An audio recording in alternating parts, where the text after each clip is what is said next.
alokasyon at sistemang pang-ekonomiya.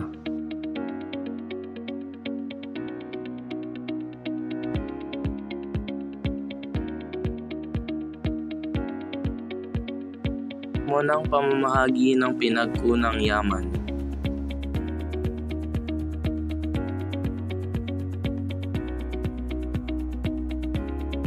Sistemang pang-ekonomiya. Ito ay isang pamaraan na kinakasangkutan ng produksyon, pamamahagi at paggamit.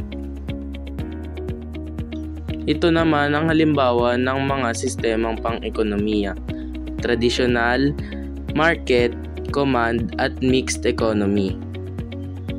Tradisyonal. Ito ay sistemang ekonomiya batay sa mga kaugalian at kasanayan at paniniwala ng isang tao.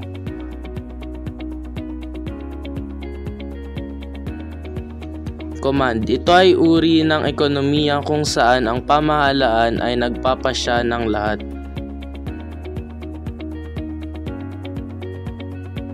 Market.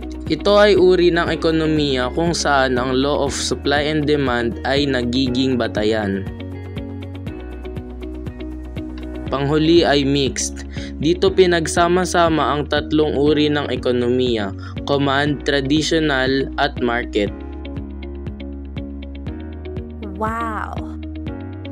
Thank you for watching! Sana mataas grade ko, ma'am. Thank you po.